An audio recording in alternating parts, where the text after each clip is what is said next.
Hello everyone, good afternoon. Welcome back to my channel. कैसे हैं आप लोग? ईश्वर से मेरी प्रार्थना है आप सभी स्वस्थ और खुशहाल रहें। दोपहर का टाइम है, घड़ी में 11:30 बज रहे होंगे अभी, और मैं आ गई हूँ किचन में। एक्चुअली मैं बैठी थी, आज मेरी मेड ना थोड़ी सी जल्दी आ गई थी, तो सारा काम सब कुछ निपट गया है मॉर्निंग वाला, मतलब झाड़ू पोछा हो गया है और बर्तन भी धुल गया है। किचन वगैरह साफ़ करके वो चली गई है, तो मैं बैठी थी अभी खाली और देखी कि अभी लंच बनाने में ना, लंच की प्रिपरेशन में थोड़ा सा टाइम है, क्योंकि अभी 11:30 बजे से मैं नहीं बनाऊंगी, क्योंकि बच्चे खाते ही 2-2:30 बजे है। बेटी आती है स्कूल से 2:30 बजे तक, तो अभी टाइम है काफ़ी। तो मुझे अचानक से याद आया ना कि मेरे बच्चे जो है ना, पिछले 4-5 दिन से बोल रहे थे मुझे खजूर बनाने के लिए, खस्ता वाले खजूर जो होते हैं ना, या फिर जिसे ठेकुआ भी बोल सकते हैं, तो वो बनाने के लिए काफ़ी दिनों से वो लोग बोल रहे थे। तो मुझे लगा कि चलो आज समय है, आज मैं बना देती हूँ। मेरे हस्बैंड जी गए हैं बाहर टूर पे, और सुबह के नाश्ते में मैंने सैंडविच बना दिया था बेटी को टिफ़िन में देने के लिए, और हम लोग दोनों माँ बेटा भी वही खा लिए थे। तो कुछ नाश्ता में भी कुछ ऐसा हैट्रिक बना नहीं था, तो बिल्कुल ज़्यादा आज मेरे पास समय बचा था, तो मैं चलो आज मैं थोड़ा सा खजूर बना देती हूँ बच्चों के लिए, और साथ में एक वीडियो भी शूट हो जाएगा। तो इसी के प्रिपरेशन के लिए मैं किचन में अभी आई हूँ, और साथ के साथ मैं लंच की भी तैयारी करूँगी। लेकिन सबसे पहले मैंने खजूर के लिए थोड़ा सा प्रिपरेशन को स्टार्ट कर दिया है। तो इसके लिए सबसे पहले मैं क्या की हूँ ना, आटा निकाल ली हूँ। गेहूँ के आटे से मैं बनाऊँगी। बहुत सारे प्रोसेस होते हैं खजूर बनाने के लिए। कितने लोग मैदा से भी बनाते हैं, सूजी से बनाते हैं, कितने लोग मिक्स करके भी बनाते हैं आटा और सूजी को और मैदा को। लेकिन मैं जैसे यहाँ बनाती हूँ ना, वही दिखा रही हूँ। मैं हमेशा से ना, कि खजूर जो होते हैं ना, मैं सिर्फ आटा, गेहूं का जो आटा आता है ना, उसी से बनाती हूँ शुरू से ही। इससे पहले कि मैं आटा लगाऊं, तो मैंने पहले कुकर में दाल बैठा दिया है, ताकि एक साइड मेरी लंच भी बनती रही और साथ साथ मैं खजूर भी तैयार करती रहूँगी। तो मैंने उसके लिए कुकर में पहले दाल बैठा दिया है, और उसके बगल में मैं कढ़ाई बैठा दी हूँ गर्म करने के लिए, तलने के लिए खजूर। जब तक मैं आटा लगाऊंगी तब तक कढ़ाई भी गर्म हो जाएगा, तो दोनों काम एक साथ हो रहा है यहाँ पे। तो चलिए आटा मैं लगा के दिखाती हूँ कि मैं अपने गेहूं के आटे में क्या क्या और मिलाऊंगी। और ठेकुआ जो है ना, बहुत ही सिंपल रेसिपी है इसकी, और बहुत ही टेस्टी लगती है, और इतना ही खस्ता बनता है ना, बिस्किट की तरह। बच्चे ना शाम में रहते हैं ना, तो घर में उन्हें बिस्किट खाने का मन करने लगता है, तो मैं अवॉइड करवाती हूँ। जनरली मैदा बहुत कम ही देना चाहती हूँ बच्चों को, तो मैं अक्सर ये बनाती हूँ। तो वीडियो बस वही है, नहीं शूट हो पाता है, इसीलिए आज मैं सोची ना कि नहीं, आज मैं इस टाइम में बनाऊंगी ना कि वीडियो भी मेरा बन जाए। और तो जितना यहाँ गेहूं का आटा है ना, उसके आधी क्वांटिटी में मैंने चीनी डाला है। चीनी अपने टेस्ट के अनुसार, कोई ज़्यादा खाता है कोई कम खाता है तो कर सकते हैं, लेकिन आधे क्वांटिटी में, आटे से आधे क्वांटिटी में चीनी रहेगी ना, तो बिल्कुल इसकी जो मतलब मिठास है ना, बिल्कुल एकदम लेवल में रहेगी, अच्छी होती है मीठी। तो उतना चीनी डाला है जितना जितने आटा की क्वांटिटी है उससे आधी है चीनी, और जितनी चीनी की क्वांटिटी है उससे आधी है रिफाइंड ऑयल। घी से भी मोइन डाल सकते हैं इसको, मतलब अच्छा टेस्ट लाने के लिए, लेकिन अभी मैं यहाँ पे रिफाइंड का यूज़ कर रही हूँ। जनरली गुड़ की जब मैं ठेकुआ बनाती हूँ ना, कई बार मैंने गुड़ का भी ठेकुआ बनाया है, तो उसमें मैं घी डालती हूँ। चीनी वाले में मैंने रिफाइंड भी डाला है, घी भी डाल सकते हैं, बट अभी मैं यहाँ रिफाइंड डाल के यूज़ कर रही हूँ। तो कढ़ाई भी गर्म हो गया था, तो मैंने उसमें भी तेल डाल दिया है, और थोड़ा सा डाल दी हूँ सौंफ, दरदरा करके। स्वाद बढ़ाने के लिए सौंफ या इलायची जो भी होता है ना, वो मैं डाल देती हूँ। अभी मेरे घर पे हरी वाली इलायची ख़त्म हो गई थी, तो सौंफ थी, तो मैंने सोचा चलो इसे ही डाल देती हूँ। सौंफ में थोड़ा सा एक बार मिक्सी चला दी हूँ, थोड़ा सा दरदरा कर दी हूँ, क्योंकि ऐसे बड़े बड़े सौंफ पड़ते हैं ना, तो थोड़ा सा मुँह में अच्छा नहीं लगता है, तो इसलिए मैंने थोड़ा सा उससे हल्का सा 1-2 बार ग्राइंड करके और दरदरा कर दी हूँ, और बस उसके बाद उसमें मिला दूँगी अच्छे से, और पानी से, नॉर्मल पानी से इसे गूँथ लूँगी। और अच्छे से सबसे पहले पानी डालने के पहले ना, अच्छे तरीके से आटा को ना दोनों हाथों से मसल कर अच्छे से उसके मोयन को मिलाना है। जितना ज़्यादा अच्छा से मिलाएंगे ना, उतने ज़्यादा आटा ना बहुत खस्ता होगा। जो खजूर होते हैं ना, बहुत ही ज़्यादा खस्ता बनते हैं। तो यहाँ पे सबसे पहले ध्यान देने वाली यही बात है, जो 2-3 बातें हैं जो मैं हमेशा ध्यान देती हूँ, तो मेरी खजूर जो है ना, कभी भी ख़राब नहीं होती है, कभी नहीं फटती भी नहीं है, और टेस्ट भी बनती है, और खस्ता भी बहुत बनती है। तो 2-3 चीज़ें हैं यहाँ ध्यान देने बाद, कि पहले जो आटा हम लोग जितना लेते हैं, उसकी आधी क्वांटिटी में हमें चीनी लेना है, और चीनी की आधी क्वांटिटी में रिफाइंड लेना है। ये जो बैलेंस है ना तीनों चीज़ों का, अगर ये बैलेंस ठीक रहे ना, तो खजूर कभी भी टूटेगी नहीं, और इसकी जो मिठास है ना, वो भी बिल्कुल सही रहेगी, और खस्ता भी बहुत बनती है।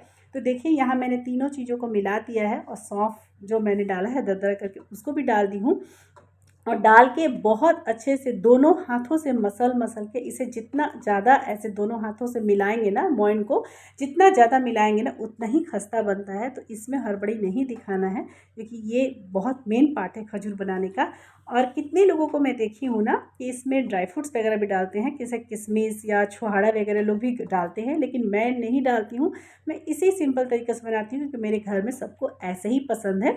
तो देखिए अभी देखिए मुट्ठी बांधने से ना पता चल रहा है जो आपस में वो जो मैं मोइन डाली थी ना वो आपस में चिपक रहे, आटा बंध रहा है हाथ में। इसका मतलब ये है कि आटा बिल्कुल रेडी हो गया है बनने के लिए।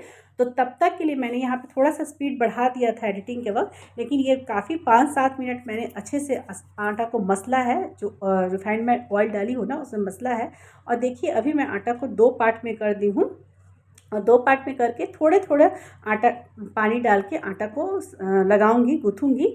सारे आटों को मैं एक साथ नहीं गूँथती हूँ, इसका एक कारण है, इसके लिए भी एक कारण है, वो मैं आपको वीडियो के अंत तक बताती हूँ। तो पहले आप देख लीजिए कि आटा में कैसे मैं थोड़े थोड़े पानी डाल के आटा को अच्छे से गूँथ रही हूँ। और पानी बिल्कुल भी हल्के हाथों से बहुत थोड़े थोड़े मात्रा में डालना है, ज़्यादा पानी नहीं डालना है क्योंकि इस तरह के खजूर में ना ज़्यादा पानी नहीं पड़ता है, थोड़ा ही से पानी में इसका काम हो जाता है। आप देख रहे होंगे मैंने कितना थोड़ा थोड़ा पानी लेके साना है। और आधा आटा यहाँ मैं लगाती हूँ और उसके बाद इसे बेलूँगी और तलूँगी। और जब ये आटा का काम हो जाएगा ना तो मैं बाकी का आटा सानूँगी। फ्रेंड्स, अगर मेरी वीडियो और रेसिपी आप लोग को अच्छी लग रही होगी तो प्लीज़ इसे एक लाइक कर दीजिएगा, मेरी इस मेहनत को एक लाइक कर दीजिएगा। और अगर मेरा जिन्हें भी मेरा चैनल फर्स्ट बार शो हो रहा है प्लीज़ मेरे चैनल को सब्सक्राइब कर दीजिएगा, क्योंकि आपकी एक सब्सक्राइबर से ना मुझे ना बहुत मोटिवेशन मिलती है, आगे काम करने के लिए थोड़ी सी हिम्मत मिलती है। तो प्लीज़ अगर कभी चैनल फर्स्ट बार किसी को मोबाइल पर अपने शो हो रहा है ना तो सब्सक्राइब कर दिया करिए, ये रिक्वेस्ट है मेरी आप लोगों से। तो चलिए, कढ़ाई में मैंने जो तेल डाला है ना वो बहुत अच्छी तरीक़े से गर्म हो गई है। तो अब इन आटे की छोटी छोटी लोइयाँ तैयार कर लेती हूँ और इसे बेल के चौकी पर और इसे तल लूँगी। मैंने हमेशा बेल के ही चौकी पर डाला है। और क्योंकि मेरे पास ना वो ठेकुआ बनाने वाला जो होता है ना सांचा वो नहीं है, क्योंकि मैं इसी प्रोसेस से हमेशा बनाती हूँ तो कभी ज़रूरत भी नहीं पड़ा। तो रोटी से थोड़ी सी बड़े आकार में लोइयाँ बनाई हूँ, बहुत ज़्यादा बड़ा नहीं, क्योंकि ये खजूर जो है ना वो छोटे छोटे देखने में भी अच्छे लगते हैं और खाने में भी सहूलियत होता है, इसीलिए मैं छोटे छोटे ही बनाती हूँ साइज़ में।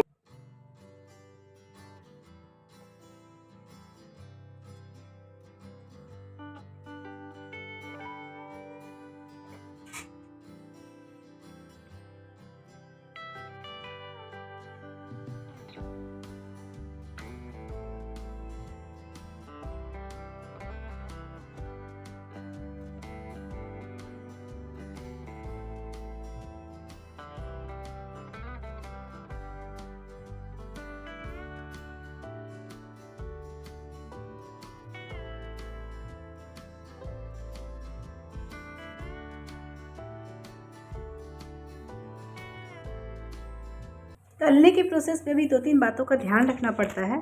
जो ये है कि सबसे पहला जो बात है ध्यान देने वाला तलने में, कि इसमें आँच बिल्कुल लो और मीडियम में ही ठेकुआ जो है ना खजूर जो है वो तलता है। क्योंकि अगर हम लोग आँच ज़्यादा कर देंगे तो ये बिल्कुल जलने लगेगा और अंदर से कच्चा रह जाएगा। तो इसलिए आँच हमेशा इसका कम रखना है। जो गैस का जो सीम है ना वो बिल्कुल लो पे करके रखना है और इसी तरह ही इसे तलना है अलट पलट के। ठेकुआ डालते के साथ ही चलाना नहीं है। थोड़ा देर के बाद जब ये थोड़ा सा ठेकुआ नीचे से लगे ना कि हाँ हल्का सा थोड़ा सा सीख गया है तो ही हमें इसे पलटना है। और पलट के और फिर इसके बाद थोड़ा देर में इसको थोड़ा देर में चलाते रहना है। और बिल्कुल आँच देखिए एकदम सीम है, आँच थोड़ा सा भी इसमें ज़्यादा नहीं रखना है, एकदम सीम आँच करके और इसे पकाना है। और थोड़ी देर के बाद फिर इसे थोड़े से हल्का सा मीडियम आँच करके इसे लाल करना है। बस ये बात दोनों चीज़ है ध्यान देने के लिए। जो ठेकुआ जब तला जाता है ना तो इस दोनों बातों का ध्यान रखना पड़ता है। बार बार मेरे मुँह से ठेकुआ इसलिए निकल रहा है कि जब हम लोग छोटे थे ना तो हम लोग इसको ठेकुआ ही बोलते थे, अभी बच्चे खजूर बोलते हैं तो खजूर ही बोल रही हूँ मैं भी। लेकिन हाँ, जब बचपन वाली बात याद रहती है ज़्यादा ना तो वही इसलिए मेरे मुँह से ठेकुआ निकल जा रहा है, क्योंकि हम लोग मम्मी को जब भी बोलते थे तो बोलते थे मम्मी ठेकुआ बनाओ, ठेकुआ बनाने के लिए, लेकिन हमारे बच्चे बोलते हैं खजूर बनाने के लिए। तो प्रोसेस तो बिल्कुल सेम ही है। तो ठेकुआ हो या खजूर, चीज़ वही है, खाने में भी टेस्ट भी वही है, बस नाम ही थोड़ा डिफरेंट है। चलिए जब तक वो ठेकुआ मेरा तल रहा है ना बिल्कुल सीम आँच पर, तब तक मैं साथ के साथ खाना का प्रोसेस भी स्टार्ट कर दी हूँ। तो मेरा दाल जो मैंने सीटी लगाया था विज़ल, वो दाल मेरा रेडी हो गया है। तो दाल मैं पलट दी हूँ और कुकर को खंगाल कर देखी कि उसे मुझे चावल बनाना है। तो वो काम भी धीरे धीरे होता रहेगा, क्योंकि धीरे धीरे समय बढ़ रहा है, लंच का टाइम हो रहा है। तो बेटा तो मेरा घर पे ही रहता है, तो वो थोड़ा जल्दी खाता है, मतलब 2 बजे तक खाता है, और बेटी आएगी 2:30 बजे। फिर मुँह हाथ धोते उसका सब कुछ करते 3 बज जाता है। तो थोड़ा-सा मुझे उस टाइम पर भी ध्यान देना है, खाना बनाने के टाइम पे भी ध्यान देना है। तो देखिए यहाँ पे मैं थोड़ा-सा कैमरा को सामने ला दी हूँ और दिखा रही हूँ कि देखिए कितना अच्छा से ठेकुआ तल गया है। थोड़ा भी ना टूटा है, ना तेल कुछ भी ख़राब हुआ है, और देखिए बढ़िया से तल के निकल रहा है। 4 लॉट में 6-7 करके मैं बनाई हूँ, 4 लॉट में मेरे ठेकुआ बन गया था और बहुत ही अच्छा खस्ता ठेकुआ बना था। देखिए इतना ही लाल करके मैं निकालती हूँ हमेशा, इस बात का ध्यान रखना है कि ठेकुआ जो है ना बहुत ज़्यादा जला हुआ भी नहीं होना चाहिए, और एकदम वाइट वाइट भी नहीं अच्छा लगता है देखने में, थोड़ा-सा लाल तो अच्छा लगता ही है। और यहाँ मैंने सेकंड लोड में ना थोड़ा शेप बदल दिया है, ओवल आकार का कर दिया है, क्योंकि बच्चों को ना अच्छा लगता है डिफ़रेंट डिफ़रेंट साइज़ में। तो मैं सोची कि चलो एक थोड़ा-सा एक लॉट को मैं गोल बना देती हूँ और एक लॉट को मैं थोड़ा ओवल का साइज़ दे देती हूँ। तो यहाँ मैं वही कर रही हूँ, धीरे-धीरे करके मैं बेलूँगी, डालूँगी और साथ के साथ लंच के प्रिपेयर करूँगी। लंच में बस सिंपल सी आज केवल दाल-भात चोखा ही बनेगा, और अच्छा भी लगता है दाल-भात, कभी-कभी होता है ना दाल-भात चोखा अच्छा लगता है। वैसे भी बरसात का सीज़न है, तो सब्जियाँ उतनी अच्छी आ नहीं रही है, टेस्ट आ नहीं रहा है सब्जियों का। तो मैं सोची अधिकतर मैं चना, मटर, छोला यही सब बना देती हूँ। तो आज चूँकि कुछ भी नहीं बना था, क्योंकि नाश्ता में सैंडविच बन गया था, तो सब्ज़ी कुछ ऐसा बना नहीं था, और हस्बैंड जी मेरे हैं भी नहीं घर पे, तो सब्ज़ी उतना नहीं बनता है, क्योंकि मेरे बच्चों को उतना हरा सब्ज़ी पसंद नहीं है। बाकी सब चना वगैरह ही उन लोग पसंद करते हैं। तो आज तो सुबह ऐसा कुछ बना नहीं सैंडविच बनाने के चक्कर में, तो इसलिए आज दोपहर में दाल चावल और आलू का जो चोखा है ना वही बनाऊंगी सिंपल से। तो दाल बन गई है तो चावल बनाऊंगी, और मैंने आलू का चोखा ना पहले ही बॉईल करके रख दिया था, बस उसे फ्राई ही करना है। तो ये सब बनने के बाद मैं फ्राई करूँगी। तो तब तक मैं क्या कर रही हूँ कि चावल थोड़ा-सा धो के कुकर में बैठा देती हूँ एक साइड, ताकि मेरा चावल भी रेडी हो जाए। तो फिर मुझे केवल दाल और चोखा को फ्राई करना ही बचा रह जाएगा, तो वो मैं बाद में कर लूँगी जब मेरा खजूर अच्छे से बन के रेडी हो जाएगा उसके बाद। और ये ना मेरा थर्ड लॉट का खजूर है, तीसरा लॉट बन रहा है, टोटल 4 लॉट बना था। और देखिए कितने अच्छे से लाल लाल करके खजूर निकल रहे हैं, देखने में बहुत अच्छे लग रहे हैं और खाने में भी बहुत खस्ता थे, एकदम कुरकुरे बिस्कुट के जैसे थे। अब मैं बता देती हूँ कि मैं आटा को 2 भाग में करके क्यों सानी थी। इसका सिर्फ़ और सिर्फ़ एक ही कारण है, आटा में जो मैं चीनी डाली थी ना, अगर मैं उसे एक साथ सान देती हूँ ना तो चीनी मेल्ट हो जाता है। लेकिन अगर इस प्रोसेस से अगर आप बनाइएगा ना, तो चीनी जो है ना वाइट वाइट दिखेगी। मैं लास्ट में आपको अपना ठेकुआ दिखाऊंगी जब सामने से वीडियो करके, तो देखिएगा जितना भी खजूर होगा ना उसमें ना चीनी दिखता है, वाइट वाइट करके ना उसमें चीनी दिखती है, तो देख अच्छी लगती है देखने में। तो इसीलिए, और सारे आटे को जब मैं एक साथ अगर गूँथ लेती हूँ ना, अगर तो कभी एक दो बार ऐसा हुआ है जब मैं सारे आटे को एक बार गूँथ लेती थी, तो उसमें चीनी दिखता नहीं था, तो देखने में भी नहीं अच्छा लगता था। और बच्चे को ना आदत हो गया है, मेरे बच्चों को, कि इस तरह से चीनी लगा हुआ दिखता है तो अच्छा लगता है उन लोगों को, बिस्किट जैसा दिखता है। तो इसीलिए मैं 2 भाग में कर देती हूँ, तो मेरा जो चीनी है ना वो मेल्ट नहीं होता है। थोड़े-थोड़े आटा लेके सानती हूँ तो मेल्ट नहीं होता है, तो चीनी ना आटा ठेकुआ मतलब सॉरी खजूर निकलने के बाद भी ना, जब वो बन जाता है उसके बाद भी ना वो वाइट वाइट करके उस पे दिखता है, तो वो देखने में थोड़ा अच्छा लगता है। बस यही एक कारण है, ताकि चीनी जो मेरी है ना मेल्ट नहीं होए, इसीलिए मैं 2 भाग में करके आटा सानती हूँ। जैसे-जैसे खजूर बनते जा रहा था ना, मैं इसे जाके डाइनिंग टेबल पर रख दे रही थी, ताकि थोड़ा-सा हवा लगे, ठंडा थोड़ा-सा लगे, क्योंकि किचन में ना गर्मी बहुत ज़्यादा लग रही थी और उमस है किचन में, तो इसीलिए मैं थोड़ा-सा ठंडा किया, ताकि मैं इसे फिर डब्बे में कंटेनर में बंद करके रख दूँगी। अब मैंने अपने खजूर का लास्ट लॉट डाल दिया है और खजूर बिल्कुल रेडी हो गई है, रेडी होने के प्रोसेस में आ गई है। तो चलो ये प्रोसेस कंप्लीट करने के बाद मुझे अपना चोखा भी फ्राई करना है, तो मैंने प्याज भी छील के रख लिया है साथ में बगल में। जब तक वो सीख रही थी ना ठेकुआ, मेरा खजूर जब तक पक रहा था, तो तब मैंने प्याज को भी छील के रख लिया है, और इसी बनते के साथ ही मैं चोखा तैयार कर दूँगी और उसके साथ मेरा लंच भी प्रिपेयर हो जाएगा। तो देखिए बिल्कुल सारे खजूर मेरे तैयार हो गए हैं, रेडी हो गए हैं, देखने में भी बहुत अच्छे अच्छा लग रहा है। और करीब अभी घड़ी में बज रहे हैं 1:30, मतलब समय से मैंने सारा काम अपना कर लिया है। और देखिए मैं वीडियो को सामने ला देती हूँ, आप लोग अच्छे तरीके से देख लीजिएगा कि मैं कैसे बनाई हूँ अपना खजूर। और प्लीज़ इस वीडियो को एक लाइक कर दीजिएगा। और अब इस ब्लॉग को मैं यहीं अंत करती हूँ, मिलूँगी फिर नेक्स्ट ब्लॉग में। तब तक के लिए बाय बाय, टेक केयर।